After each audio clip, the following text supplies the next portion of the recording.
Hello friends, welcome back to cinema explain. ഇന്ന് നമ്മൾ 2026 പുറത്തിറങ്ങിയ ക്വീൻസ് എന്ന ബംഗാളി വെബ് സീരീസിനെ കുറിച്ചിട്ടാണ് നോക്കാൻ പോകുന്നത്.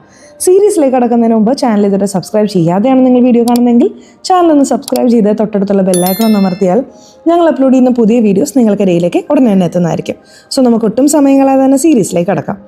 വെസ്റ്റ് ബംഗാളിലുള്ള ഒരു ചെറിയ ഗ്രാമത്തെയാണ് കാണിക്കുന്നത്. ആ ഗ്രാമത്തിൽ ചില മോശപ്പെട്ട ഗ്യാങ്ങുകളൊക്കെ ഉണ്ട്. ആ ഗ്യാങ്ങിലുള്ളവർക്ക് എന്താണ് പണിയെന്ന് വെച്ചാൽ അവിടുത്തെ പ്രായപൂർത്തിയായ പെൺകുട്ടികളെ ഓരോ ഗ്രാമത്തിൽ നിന്നും തട്ടിക്കൊണ്ടുപോയി അവരെല്ലാവരെയും വിദേശത്തേക്ക് കൊണ്ടുപോയി വിൽക്കുന്നത് ഒരു തൊഴിലായി വെച്ചിരിക്കുന്നവരാണ് ഇവർ. ഇപ്പോൾ പോലും ഒരു ലോറിയിൽ അങ്ങനെ നിരവധി പെൺകുട്ടികളെ അങ്ങോട്ടേക്ക് കൊണ്ടുപോകുന്നതാണ് കാണിക്കുന്നത്. എന്നാൽ അങ്ങനെ പോകുന്ന ആ സംഘത്തെ ഗോപാൽ എന്ന പേരുള്ള ഒരാൾ തൻ്റെ ആളുകളുമായി വന്ന് തടഞ്ഞു നിർത്തുന്നു. ഈ ഗോപാൽ നമ്മുടെ ഈ കഥയിലെ കാർണവർ എന്നൊരാളുടെ വിശ്വസ്തനായി നിൽക്കുന്ന ആളാണ്. ഇപ്പോൾ ആ കാർണവരുടെ കുടുംബത്തെയാണ് കാണിക്കുന്നത്. അദ്ദേഹത്തിൻ്റെ കുടുംബത്തിൽ അദ്ദേഹത്തിന് ആകെ 3 മക്കളാണുള്ളത്. 3 ആൺമക്കളാണ്. അതിൽ മൂന്നാമത്തെ മകൻ്റെ ഭാര്യ, അതായത് ഇന്നലെ രാവിലെയാണ് ആ മൂന്നാമത്തെ മകൻ്റെ വിവാഹം നടന്നത്. എന്നാൽ ഇന്ന് ഇതൊരു പ്രഗ്നൻസി കിറ്റുമായിട്ട് ഇരിക്കുകയാണ്. പ്രണയിച്ച വീട്ടിൽ സംസാരിച്ചിട്ടാണ് ഇപ്പോൾ വിവാഹം നടന്നത്.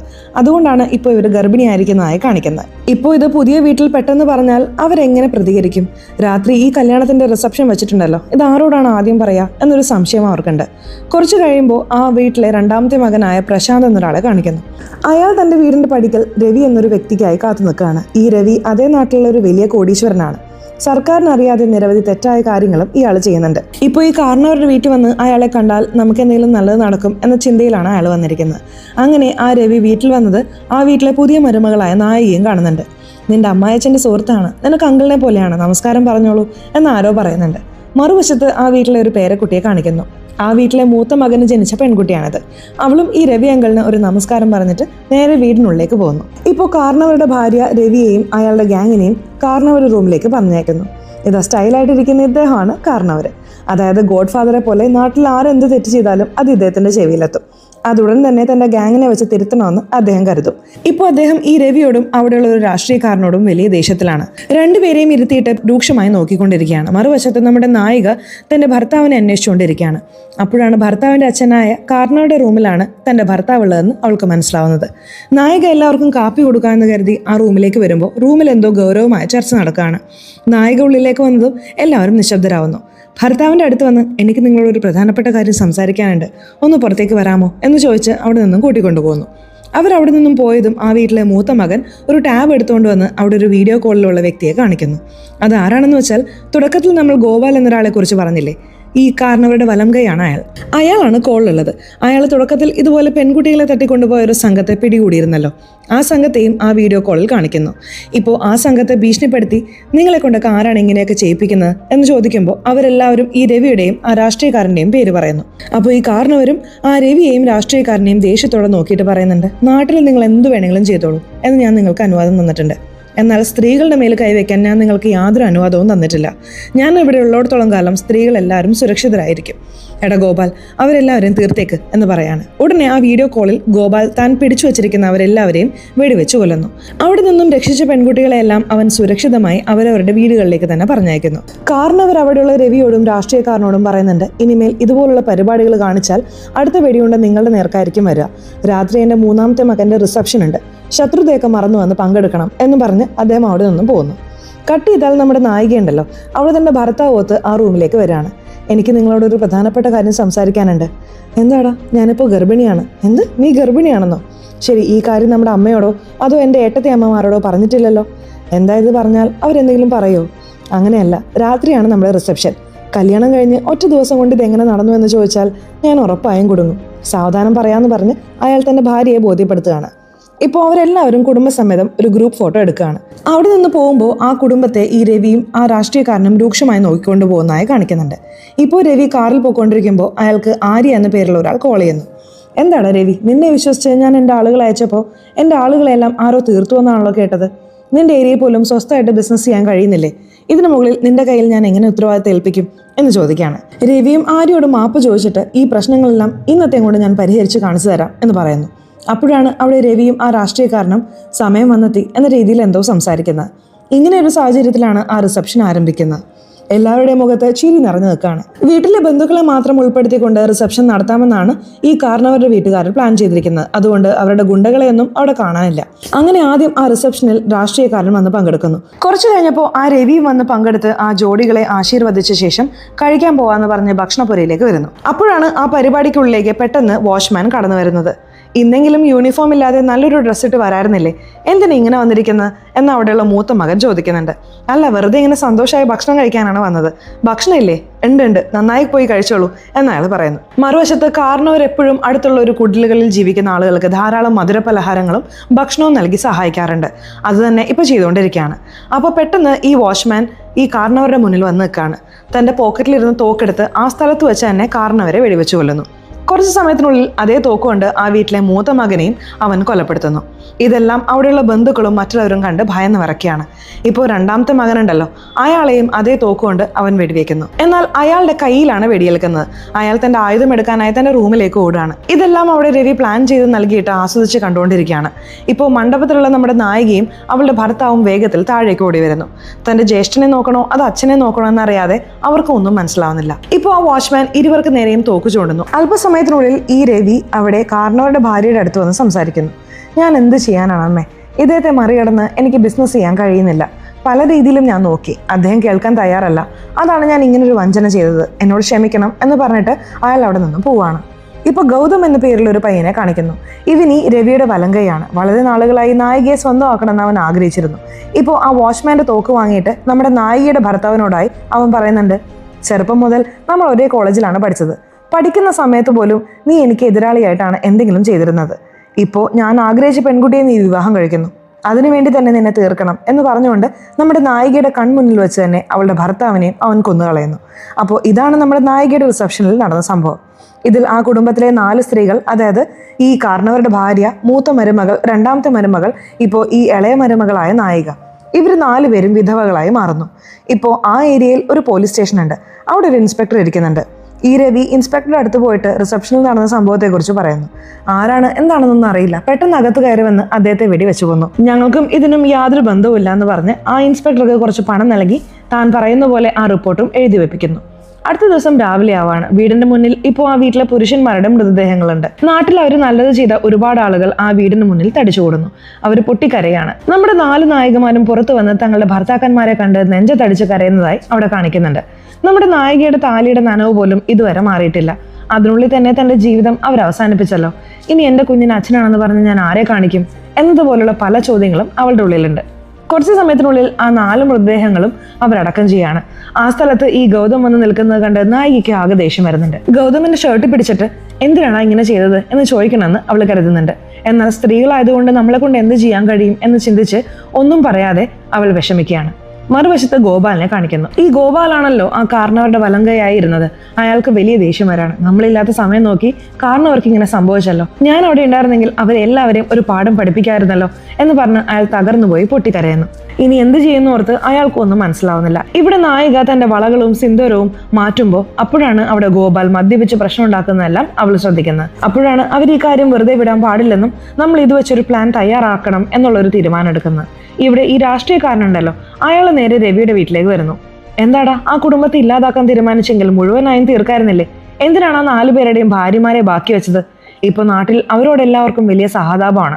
തെരഞ്ഞെടുപ്പ് വരാൻ പോവാണ്. അതിൽ ആ സ്ത്രീകളിൽ ആരെങ്കിലും ഒരാൾ മത്സരിച്ചാൽ എല്ലാവരും അവർക്ക് വോട്ട് ചെയ്യും. എന്തിനാണ് ഇങ്ങനെ ചെയ്തത് എന്ന് ചോദിക്കുകയാണ്. സ്ത്രീകൾക്ക് എന്ത് ചെയ്യാൻ കഴിയും? അവർക്കൊന്നും അത്ര ധൈര്യമില്ല. അവർക്കൊന്നും ചെയ്യാൻ കഴിയില്ല. നിങ്ങൾ പോയി സമാധാനമായി ഇലക്ഷനിൽ നിൽക്ക്, ബാക്കിയെല്ലാം ഞാൻ നോക്കിക്കോളാം എന്ന് ഈ രവി പറഞ്ഞുകൊണ്ടിരിക്കുന്നു. ഇവിടെ നമ്മുടെ നായികയാണെങ്കിൽ തൻ്റെ അച്ഛനുമായി ആ പോലീസ് സ്റ്റേഷനിലേക്ക് വരുന്നു.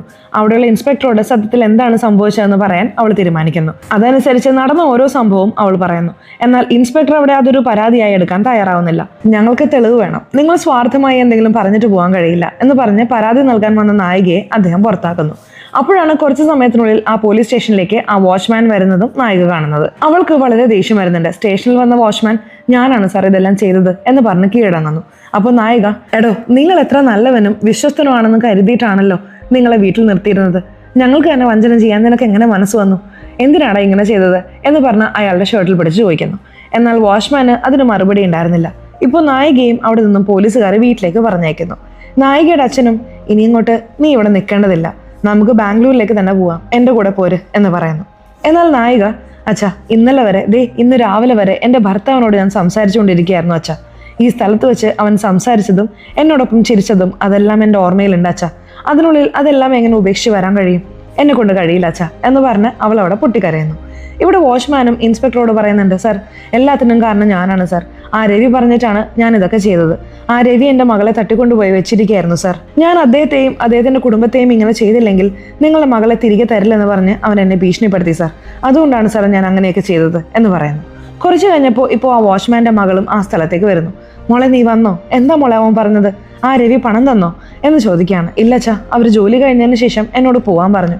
പണം ചോദിച്ചപ്പോൾ തരില്ലെന്ന് പറഞ്ഞു എന്നവൾ പറയാണ്. അയ്യോ അതുമില്ലേ എന്ന് പറഞ്ഞ് ഈ വാച്ച്മാൻ കൂടുതൽ കരയുന്നു. ഇപ്പോൾ ആ കാരണവരുടെ വീടാണ് കാണിക്കുന്നത്. അവിടെ നായികയും മറ്റു 2 ഏട്ടത്തിയമ്മമാരും അവരുടെ അമ്മായിയമ്മയും 4 പേരും ഭക്ഷണം കഴിക്കാനായി ഇരിക്കുകയാണ്. അങ്ങനെ ഓരോരുത്തരും അവരുടെ ജീവിതത്തെ ഓർത്ത് വിലപിച്ചുകൊണ്ടിരിക്കുമ്പോൾ നായിക മാത്രം എന്തുകൊണ്ട് നമ്മുടെ ഭർത്താക്കന്മാരോട് ഇങ്ങനെ ചെയ്തവരോട് നമുക്ക് പ്രതികാരം ചെയ്തുകൂടാ എന്നൊരു ചോദ്യം ഉന്നയിക്കുന്നു. സ്ത്രീകളായ നമ്മളെ കൊണ്ട് എന്ത് ചെയ്യാൻ കഴിയും എന്നവർ 3 പേരും ചോദിക്കുമ്പോൾ എന്തിനാണ് വെറും സ്ത്രീകൾ എന്ന രീതിയിൽ ചിന്തിക്കുന്നത്? നമ്മളെല്ലാം രാജ്ഞിമാരാണ്, നമ്മളെ കൊണ്ട് കഴിയാത്തതായി ഒന്നുമില്ല എന്നവൾ അവിടെ പറയുന്നു. ഇപ്പോൾ നായിക രാത്രി തൻ്റെ റൂമിലിരിക്കുമ്പോൾ അടുത്ത റൂമിൽ നിന്ന്, അതായത് അവളുടെ നാത്തൂൻ്റെ റൂമിൽ നിന്നും ഒരു ശബ്ദം വരുന്നു. എന്താണെന്ന് എത്തി നോക്കിയപ്പോൾ ആ രാഷ്ട്രീയക്കാരൻ്റെ മകനുണ്ടല്ലോ അവൻ അവിടെ വന്നിട്ടുണ്ട്. അപ്പോഴാണ് നായികയ്ക്ക് മനസ്സിലാവുന്നത് അവളുടെ 2ാമത്തെ നാത്തൂനും, അതായത് ആ വീട്ടിലെ 2ാമത്തെ മകൻ്റെ ഭാര്യയും ആ രാഷ്ട്രീയക്കാരൻ്റെ മകനും തമ്മിൽ ഒരു ബന്ധമുണ്ടെന്ന്. 2 പേരും പ്രണയത്തിലാണ്. അതും അവർ നേരിട്ട് കാണുമ്പോൾ അവർക്ക് വല്ലാത്തൊരു ദേഷ്യം വരുന്നുണ്ട്. എങ്കിലും ഇപ്പോൾ ഒന്നും ചോദിക്കാൻ കഴിയില്ലല്ലോ. ഇപ്പോൾ ആ രാഷ്ട്രീയക്കാരൻ്റെ മകൻ കുറച്ച് ക്ഷീണമുണ്ട്, ഞാൻ ബാത്റൂമിൽ പോയിട്ട് വരാമെന്ന് പറഞ്ഞ് ബാത്റൂമിലേക്ക് വരികയാണ്. അപ്പോഴാണ് തൻ്റെ മൊബൈൽ ഫോണിലുള്ള ഒരു വോയിസ് മെസ്സേജ് അവൻ പ്ലേ ചെയ്യുന്നത്. അതറിയാതെ ബ്ലൂടൂത്തിൽ കണക്റ്റ് ആവുന്നു. വോയിസ് മെസ്സേജിൽ അവൻ്റെ അച്ഛനായ രാഷ്ട്രീയക്കാരനാണ് സംസാരിക്കുന്നത്. എടാ നീ എവിടെയാടാ? വീണ്ടും ആ കാരണവരുടെ മരുമകളെ കാണാൻ പോയോ? എന്താടാ നിനക്ക് ആ പെണ്ണുമായിട്ടുള്ള പ്രേമം കാരണം എന്തും ചെയ്യാമോ? തോക്കിൽ നിന്റെ കൈ തുടരുന്നല്ല ഞാൻ പറഞ്ഞിട്ടുള്ളത്. എന്തിനാടാ നീ അന്വേഷിച്ചു പോയി ആ കാരണവരുടെ 2ാമത്തെ മകനെ തീർത്തത്? ശരിയച്ചാ, അതെല്ലാം ഞാൻ നോക്കിക്കോളാം, അതിനെക്കുറിച്ച് ഓർത്തൊന്നും വിഷമിക്കേണ്ട എന്ന് പറയുന്നിടത്താണ് ഒരു ട്വിസ്റ്റ് കാണിക്കുന്നത്. സത്യത്തിൽ ആ കാരണവരുടെ 2ാമത്തെ മകൻ അവിടെ നിന്നും രക്ഷപ്പെട്ട് ഓടിയെന്ന് ഞാൻ പറഞ്ഞിരുന്നില്ലേ? അവനൊരു റൂമിനുള്ളിലായിരുന്നപ്പോൾ അവിടെ പോയി ഇവരാണ് അവനെ കൊന്നത്. ഇപ്പോൾ ആ കാര്യം പുറത്തു നിൽക്കുന്ന ആ ഭാര്യയും കേൾക്കുന്നുണ്ട്. അവർക്കും ദേഷ്യം വരുന്നു. എടാ അപ്പോൾ നീയും ഇതിൽ കൂട്ടാളിയാണോ? എന്തിനാടാ ഇങ്ങനെ ചെയ്തതെന്ന് പറഞ്ഞ് അവൾ അവൻ്റെ ഷർട്ടിൽ പിടിച്ച് ചോദിക്കുന്നു. ഞാൻ അങ്ങനെ തന്നെ ചെയ്യും. നീ എന്താ ഇത്ര വലിയ പതിവ്രതയാണോ? നിനക്കൊരു ഭർത്താവ് ഉള്ളപ്പോൾ തന്നെ നീ എൻ്റെ കൂടെ വന്നില്ലേ?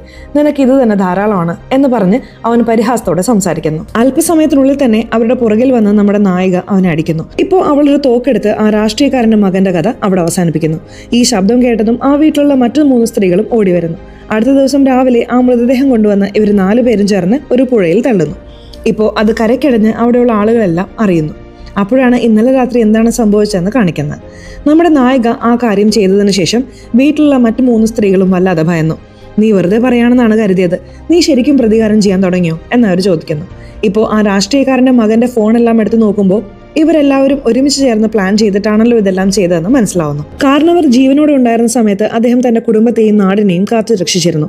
ഇപ്പോൾ ഇത് രണ്ടും നഷ്ടപ്പെടുന്നതിനെ കുറിച്ച് നായിക ചിന്തിക്കുകയാണ്. അപ്പോഴാണ് നായികയ്ക്ക് ഗോപാലിന്റെ ഓർമ്മ വരുന്നത്. ഈ കാരണവരുടെ വിശ്വസ്തൻ. അയാളെ വിളിച്ചിട്ട്, ഗോപാൽ അങ്കിൾ, എനിക്ക് നിങ്ങളോട് കുറച്ച് സംസാരിക്കാനുണ്ട്, വീട്ടിലേക്ക് വരാമോ എന്ന് ചോദിക്കുകയാണ്.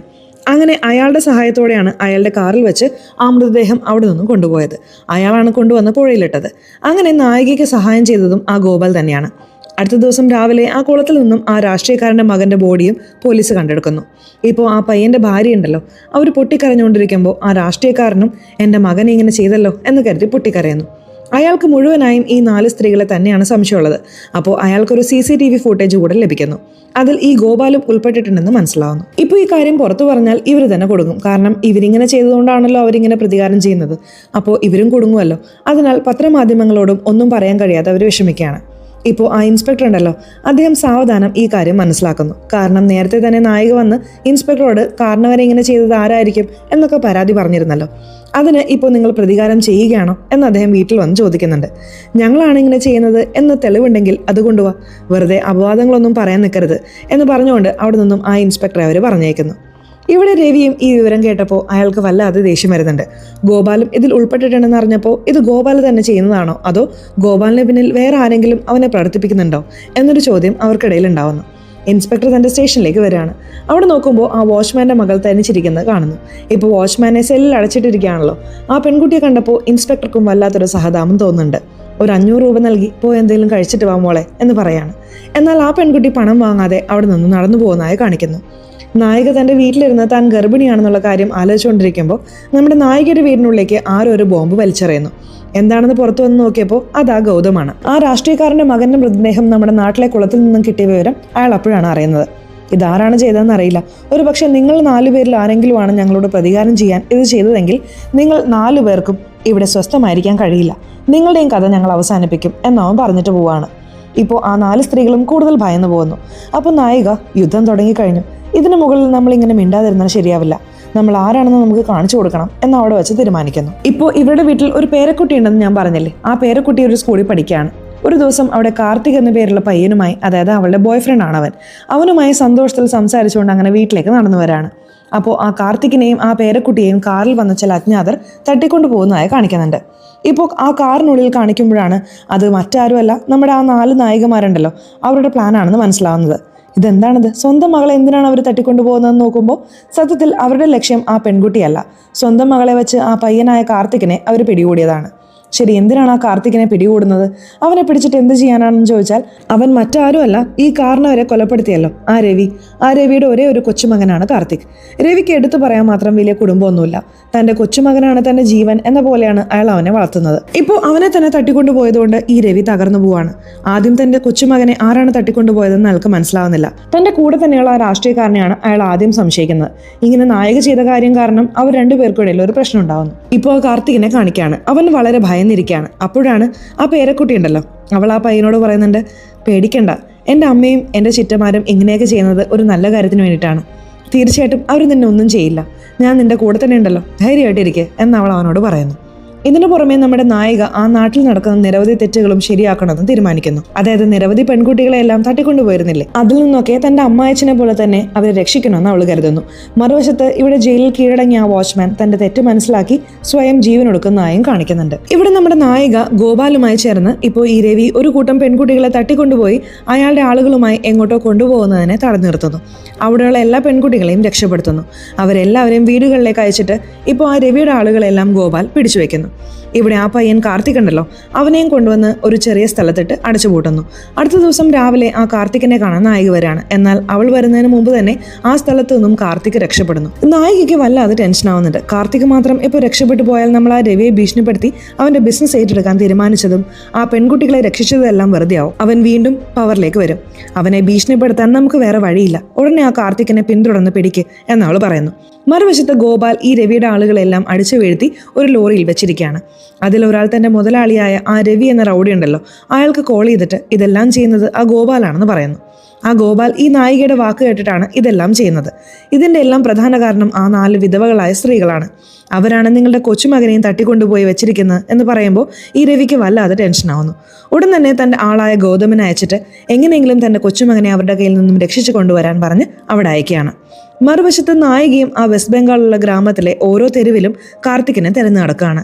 അപ്പോഴാണ് കാർത്തിക് അവിടെ ഒരിടത്തു കൂടി നടന്നു പോകുന്നത് അവൾ കാണുന്നത്. ഇപ്പോൾ അവിടെ തന്നെ 2ാമത്തെ നാത്തൂനോട് കാർ എടുത്തു കൊണ്ടുവരാൻ പറഞ്ഞിട്ട് അങ്ങനെ കാർത്തിക് ഒറ്റപ്പെടുന്ന സമയം നോക്കി അവനെ പിടിച്ച് കാറിലിടുന്നു.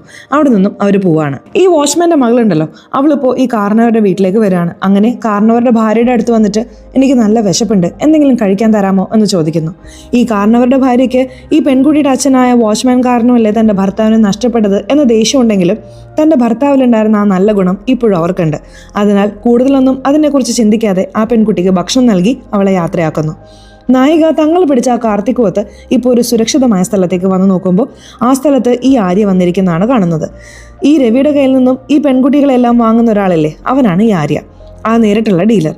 ആ ആര്യ നായികയെ എങ്ങനെയൊക്കെയോ തെരഞ്ഞുപിടിച്ച് അവിടെ വന്നിരിക്കുകയാണ്. ഇപ്പോൾ നായികയും ആ ആര്യയുടെ മുന്നിൽ പെട്ടുപോവാണ്. നീയാണല്ലേ എനിക്ക് കിട്ടേണ്ടിരുന്ന പെൺകുട്ടികളെല്ലാം തടഞ്ഞു നിർത്തി രക്ഷപ്പെടുത്തിയത്.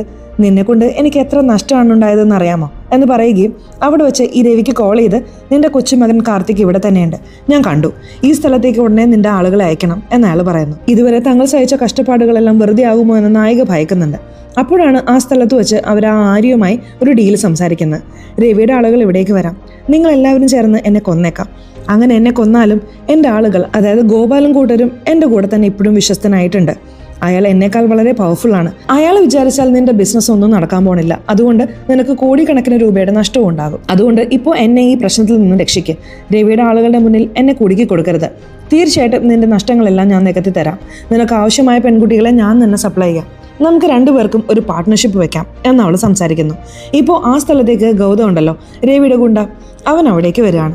ഇപ്പോൾ ആ ഗൗതമിനെ നമ്മുടെ നായികയും ആ ആര്യയും കൂടെ ചേർന്ന് ഭീഷണിപ്പെടുത്തി അവിടെ നിന്നും പറഞ്ഞുവിടുന്നു. ഗൗതവും ആ പയ്യനെ കണ്ടിട്ടും അവനെ കൂട്ടിക്കൊണ്ടുപോകാൻ കഴിയുന്നില്ലല്ലോ എന്ന നിരാശയോടെ പോയിക്കൊണ്ടിരിക്കുമ്പോഴാണ് വഴിയിൽ ആ പേരക്കുട്ടിയുണ്ടല്ലോ, ആ മൂത്ത മരുമകളുടെ മകൾ, അവളെ ഗൗതം കാണുന്നത്. ഇവളെ വെച്ച് എങ്ങനെയെങ്കിലും ആ പയ്യനെ തിരികെ വാങ്ങാമെന്ന് കരുതി അവിടെയുള്ള ഒരു അങ്കിളിനെ ആക്രമിച്ച് അവൻ ആ പെൺകുട്ടിയെയും തട്ടിക്കൊണ്ടുപോകുന്നു. ഇപ്പോൾ ഒരു അങ്കിളിനെ അവൻ ആക്രമിച്ചു എന്ന് ഞാൻ പറഞ്ഞില്ലേ, ആ അങ്കിൾ ആരാണെന്ന് വെച്ചാൽ ഈ കാരണവരുടെ വിശ്വസ്തനായ ഗോപാലിന്റെ അമ്മാവനാണ്. ഗോപാലിന് തന്റെ ലോകം തന്നെ ആ അമ്മാവനാണ്. തന്റെ അമ്മാവൻ തന്നെ പരിക്കേറ്റ് ഹോസ്പിറ്റലിൽ കിടക്കുന്നത് കണ്ട് ഗോപാലിന് വല്ലാതെ സങ്കടം വരുന്നു. അമ്മാവൻ റെസ്റ്റ് എടുത്തോ, ബാക്കിയെല്ലാം ഞാൻ നോക്കിക്കോളാം എന്ന് ഗോപാൽ അവിടെ പറഞ്ഞുകൊണ്ടിരിക്കുമ്പോൾ നായികയും അവിടെ ഗോപാലിന്റെ തോളിൽ കൈവച്ച് അവനെ സമാധാനിപ്പിക്കുന്നു. ഇപ്പോൾ ആ വീട്ടിലെ മൂത്ത മരുമകളും വളരെ ഒച്ചത്തിൽ കരയുകയാണ്. എല്ലാം പോയി, ഇപ്പോൾ എൻ്റെ മകളെയും അവർ തട്ടിക്കൊണ്ടുപോയി. എൻ്റെ ഭർത്താവിന് സംഭവിച്ചതുപോലെ അവൾക്കും എന്തോ സംഭവിക്കാൻ പോകുന്നു എന്നും പറഞ്ഞ് എൻ്റെ മകളെയും എനിക്ക് നഷ്ടപ്പെടാൻ പോവാണ് എന്ന് പറഞ്ഞ് അവിടെ കരഞ്ഞുകൊണ്ടിരിക്കുമ്പോൾ അടുത്തുള്ള അവളുടെ അമ്മായിയമ്മയും മറ്റൊരു മരുമകളും അവളെ സമാധാനിപ്പിക്കുന്നു. ഇപ്പോൾ നായികയ്ക്കും വേറെ മാർഗ്ഗമൊന്നുമില്ല. അവളും ആ രവിയെ വിളിച്ചിട്ട്, നീ ആ പെൺകുട്ടിയെ കൊണ്ടുപോവാ, ഞാൻ നിന്റെ കൊച്ചുമേനെ കൊണ്ടുവരാം, നമുക്കിതെല്ലാം അവസാനിപ്പിക്കാം, മതി എന്നൊരു തീരുമാനത്തിലേക്ക് എത്തുന്നു. എന്നാൽ അതൊന്നും ആ കാരണവരുടെ വിശ്വസ്തനായ ഗോപാലിന് ഇഷ്ടപ്പെടുന്നില്ല. ഗോപാലിന്റെ അസിസ്റ്റന്റും, ചേട്ടാ നിങ്ങൾ എത്ര വലിയ ആളാണെന്നറിയാമോ, ഈ കാരണവരുടെ കീഴിൽ നിന്നിട്ട് ഇപ്പോൾ ആ വീട്ടിലെ മരുമകൾക്ക് സഹായം ചെയ്യുന്നതൊക്കെ വലിയ നാണക്കേടാണ്. നിങ്ങൾ ആരാണെന്നും നിങ്ങളുടെ പവർ എന്താണെന്നും നിങ്ങൾ തെളിയിച്ചേ മതിയാവും എന്നവിടെ പറയുന്നു. അങ്ങനെ ആ സംഭവ ദിവസം വന്നെത്തുകയാണ്. ഈ രവി ഗൗതമിനോടൊപ്പം ആ പേരക്കുട്ടിയെ കൊണ്ടുവരുന്നു. മറുവശത്ത് നമ്മുടെ നായികമാർ അവരുടെ കയ്യിലുള്ള കാർത്തിക് എന്ന ആ പയ്യനെയും കൊണ്ടുവരുന്നു. രണ്ടു കൂട്ടർക്കും അങ്ങനെ കൈമാറാം എന്നവർ കരുതാണ്. അപ്പോഴാണ് ഇതിനിടയിലേക്ക് വന്ന് ഗോപാൽ തന്റെ കളി കളിക്കുന്നത്. അവിടെ നായിക, അവളുടെ നാത്തൂൻ, അമ്മായിയമ്മ എന്നിങ്ങനെ എല്ലാവരെയും ആ കാറിൽ നിന്നും താഴെ ഇറക്കിയിട്ട്, ഇതുവരെ ഞാൻ ആ കാരണവർക്ക് വേണ്ടിയിട്ടാണ് ജോലി ചെയ്തത്, ഇനി എനിക്ക് വേണ്ടി ജോലി ചെയ്യണമെന്ന് ഞാൻ കരുതുന്നു. എനിക്ക് സമ്പാദിക്കണം. അതിനാൽ ഈ സ്ത്രീകൾക്ക് വേണ്ടിയൊന്നും ഞാൻ ജോലി ചെയ്യില്ല. രവി, ഇനി നിന്റെ കൊച്ചുമകൻ എൻ്റെ കൺട്രോളിലാണ്. നിനക്ക് എന്ത് ഡീലുണ്ടെങ്കിലും എന്നോട് നേരിട്ട് സംസാരിച്ചോളൂ. പിന്നെ ഈ 4 സ്ത്രീകളെയും നിനക്ക് എന്ത് വേണമെങ്കിലും ചെയ്യാം എന്ന് പറഞ്ഞ് ഇപ്പോൾ നമ്മുടെ 4 നായികമാരെയും അവിടെ താഴെ ഇറക്കി വിട്ടിട്ട് ഗോപാൽ അവിടെ നിന്നും പോകുന്നു. ഇപ്പോൾ ഈ 4 നായികമാർക്കും ഇതൊരു വലിയ ട്വിസ്റ്റായി മാറുന്നു. ഇപ്പോൾ ആ രവിയുടെ ആളുകളും നമ്മുടെ 4 നായികമാരുടെ കഥ അവസാനിപ്പിക്കാം എന്ന് കരുതാണ്. എന്നാൽ എന്തിനെങ്കിലും ഇവർ ഉപയോഗപ്പെടുമെന്ന് കരുതി അവരുടെ ഫാക്ടറിയിൽ നമ്മുടെ 4 നായികമാരെയും കെട്ടിയിടുന്നു. ഇപ്പോൾ ആ മൂത്ത മരുമകളുടെ മകളായ പേരക്കുട്ടിയെയും കെട്ടിയിടുന്നു. ഇപ്പോൾ ഗോപാൽ നേരിട്ട് തന്നെ 5 കോടി രൂപ വേണമെന്ന് പറഞ്ഞ് രവിയുമായി ഒരു ഡീൽ ഉറപ്പിക്കുന്നു. അങ്ങനെ ആ 5 കോടി രൂപ രവി കൊടുക്കാമെന്നും സമ്മതിക്കുകയാണ്. ഇപ്പോൾ ആ രവിയുടെ കൊച്ചുമകനായ കാർത്തികിനെ കൈമാറാൻ അതേ ഫാക്ടറിയിലേക്ക് കൊണ്ടുവരുന്നു. ഇപ്പോൾ ആ സ്ഥലത്ത് ആ പോലീസ് ഇൻസ്പെക്ടർ ഇല്ലേ, അയാളും ഈ രവിയുടെ ആളാണല്ലോ. ഇപ്പോൾ ഇവരെല്ലാവരും ഉണ്ട്, ആ രാഷ്ട്രീയക്കാരനും ഉണ്ട്. ഇപ്പോൾ ആ പണവും ഗോപാലിന്റെ കയ്യിലേക്ക് വരുന്നു. കാർത്തികിനെ ആ രവിയുടെ കയ്യിൽ തന്നെ ഏൽപ്പിക്കുകയും ചെയ്യുന്നു. എന്നാൽ അവിടെ ആ രവി ഗോപാലിനെ വെറുതെ വിടാൻ തയ്യാറാവാതെ തന്റെ ഗുണ്ടകളെ അയച്ച് ഗോപാലിന്റെ കഥ അവസാനിപ്പിക്കാൻ പറയുന്നു. എന്നാൽ പെട്ടെന്ന് ആ രവിയുടെ ഗുണ്ടകൾ രവിക്ക് നേരെ തന്നെ തിരിയുന്നു. അവിടെയാണ് ഒരു വലിയ ട്വിസ്റ്റ് കാണിക്കുന്നത്. സത്യത്തിൽ ഗോപാൽ ഇങ്ങനെ മാറിയതെല്ലാം നായികയുടെ പ്ലാൻ തന്നെയായിരുന്നു. നമ്മുടെ നായിക ഈ രവിയെ ചതിയിലൂടെ മാത്രമേ നമുക്ക് ഇല്ലാതാക്കാൻ കഴിയുള്ളൂ, അവനോട് നേരിട്ട് ഏറ്റുമുട്ടാൻ കഴിയില്ല എന്ന് പറഞ്ഞ് ഒരു വലിയ വര വരച്ചിട്ട് ഈ വരയിൽ തൊടാതെ ഇതിനെങ്ങനെ ചെറുതാക്കാൻ കഴിയും എന്നൊരു ചോദ്യം ചോദിക്കുന്നു. അതെങ്ങനെ കഴിയും എന്ന് ഗോപാൽ ചോദിക്കുമ്പോൾ അപ്പോഴാണ് അതിനടുത്ത് മറ്റൊരു വലിയ വര അവൻ വരയ്ക്കുന്നത്. അതുവഴി ആ പഴയ വര ചെറുതായി മാറുന്നു. അതുകൊണ്ട് ഇത് തന്നെയാണ് നമ്മൾ ആ രവിക്കും ചെയ്യേണ്ടത് എന്ന പ്ലാനിലേക്ക് വരുന്നു. ഇപ്പോൾ രവിയുടെ ഗുണ്ടകളെ നമുക്ക് വിലയ്ക്ക് വാങ്ങണമെങ്കിൽ പണം ആവശ്യമാണ്. അങ്ങനെ രവിയുമായി കോടിക്കണക്കിന് രൂപയുടെ ഒരു ഡീൽ ഉറപ്പിക്കാം. ആ പണം അവന്റെ ഗുണ്ടകൾക്ക് തന്നെ നൽകി അവനെ വിലയ്ക്ക് വാങ്ങി രവിയുടെ കഥ അവസാനിപ്പിക്കാമെന്ന് കരുതിയിട്ടാണ് ഇപ്പോൾ ആ ഗുണ്ടകളെ ഇവർ വിലയ്ക്ക് വാങ്ങുന്നത്. അതുകൊണ്ട് അതുവരെ രവിയുടെ കസ്റ്റഡിയിലുള്ളതുപോലെ നമ്മുടെ 4 നായികമാരും അവിടെ അഭിനയിക്കുകയായിരുന്നു. ഇപ്പോൾ ഈ രവിയെ അവന്റെ ഗുണ്ടകളെ കൊണ്ട് തന്നെ വളയുമ്പോൾ മറുവശത്ത് ആ ഇൻസ്പെക്ടർ ഉണ്ടാവുമെന്ന് ഞാൻ പറഞ്ഞില്ലേ, അദ്ദേഹവും ഇപ്പോൾ നായികയുടെ കൂടെ തന്നെയാണ് വന്ന് നിൽക്കുന്നത്. ഇൻസ്പെക്ടർ സത്യത്തിൽ നല്ലവനാണ്. ആ വാച്ച്മാൻ പറഞ്ഞപ്പോൾ തന്നെ അദ്ദേഹത്തിന് അവരെ സഹായിക്കണമെന്ന് തോന്നിയിരുന്നു. എന്നാൽ അധികാരത്തിന് താഴെയല്ല അദ്ദേഹം ജോലി ചെയ്യേണ്ടത്. ആ രാഷ്ട്രീയക്കാരനെയും രവിയെയും ഭയന്ന് അത് പുറത്തു കൊണ്ടുവരാൻ കഴിയാതെ വിഷമിക്കുകയായിരുന്നു. എപ്പോഴാണോ ആ വാച്ച്മാന്റെ മകളുമായി അദ്ദേഹം സംസാരിച്ചത് അപ്പോൾ തന്നെ അദ്ദേഹത്തിന്റെ മനസ്സ് മാറിയിരുന്നു. അപ്പോൾ നമ്മുടെ നായികയെ വന്ന് കണ്ട് നിങ്ങൾക്ക് എന്ത് സഹായമാണ് വേണ്ടത് എന്ന് അദ്ദേഹം ചോദിച്ചപ്പോൾ, അവസരം വരുന്നതുവരെ നിങ്ങൾ രവിയുടെ ആളെ പോലെ തന്നെ അഭിനയിക്കണം, ഞാൻ പറയുമ്പോൾ എൻ്റെ ഭാഗത്തേക്ക് വരണം എന്നും അവൾ പറഞ്ഞിട്ടുണ്ടായിരുന്നു. അങ്ങനെ ആ അവസരത്തിൽ ഇപ്പോൾ ഇൻസ്പെക്ടർ നമ്മുടെ നായികയുടെ കൂടെ ചേരുകയാണ്. ഒടുവിൽ നമ്മുടെ നായിക ആ ഗൗതമിൻ്റെ അടുത്തേക്ക് വന്നിട്ട് ഈ ഗൗതം എങ്ങനെയാണോ തൻ്റെ കൺമുന്നിലിട്ട് ഭർത്താവിനെ വെടിവെച്ച് കൊന്നത് അതേപോലെ തന്നെ ഗൗതമിനെയും അവൾ വെടിവെച്ച് കൊല്ലുന്നു. ഇവരെല്ലാവരും ചേർന്ന് ആ രവിയുടെ കഥ അവസാനിപ്പിക്കണമെന്ന് കരുതുന്നു. എന്നാൽ രവിയോ, അത്ര വേഗത്തിലൊന്നും എൻ്റെ കഥ അവസാനിപ്പിക്കാൻ കഴിയില്ല, ഇപ്പോൾ പോലും ആ ഡീലിനായി എൻ്റെ ആളുകളാണ് പോയിരിക്കുന്നത്. നിരവധി പെൺകുട്ടികളെ അവർ തട്ടിക്കൊണ്ടുപോയിട്ടുണ്ട്. ഞാൻ വിചാരിച്ചാൽ ആ പെൺകുട്ടികളെല്ലാം എന്തെങ്കിലും ചെയ്യാൻ കഴിയും എന്ന് പറയുന്നു. എന്നാൽ അപ്പോഴാണ് ഇൻസ്പെക്ടർ പറയുന്നത് അവിടെ പോയിരുന്ന പെൺകുട്ടികളൊന്നും തട്ടിക്കൊണ്ടുപോയ പെൺകുട്ടികളല്ല, അവരെയൊക്കെ എപ്പോഴും ഞങ്ങൾ രക്ഷപ്പെടുത്തി. അവിടെ പോയിരിക്കുന്നത് മഫ്റ്റിയിലുള്ള നമ്മുടെ നാട്ടിലെ പെൺപുലികളാണ്, അതായത് വനിതാ പോലീസുകാരാണ് പോയിരിക്കുന്നത്. ഇപ്പോൾ ആ വനിതാ പോലീസുകാരെയാണ് കാണിക്കുന്നത്. അവർ ആ വണ്ടിയിൽ നിന്നും പുറത്തു വന്ന് ആ ആര്യയെയും അവന്റെ സംഘത്തെയും വെടിവെച്ച് വീഴ്ത്തുന്നതായി കാണിക്കുന്നു. ഇവിടെ രവിയെയും ആ രാഷ്ട്രീയക്കാരനെയും ഇവരെല്ലാവരും ചേർന്ന് കൊല്ലുകയാണ്. അങ്ങനെ അവർ വളരെ മികച്ച രീതിയിൽ തന്നെ തങ്ങളുടെ പ്രതികാരം നിറവേറ്റുന്നു. ഇതിൽ രക്ഷപ്പെട്ടത് ആ രവിയുടെ കൊച്ചുമകനായ കാർത്തിക് മാത്രമാണ്. അവൻ പാവം ചെറിയ പയ്യനാതുകൊണ്ട് അവനെ പറഞ്ഞയച്ചു. അപ്പോൾ അങ്ങനെ ഈ 4 സ്ത്രീകളും കൂടെ ചേർന്ന് ഒരു വലിയ പ്ലാൻ തയ്യാറാക്കി ഇതെല്ലാം സാധിച്ചെടുത്തു.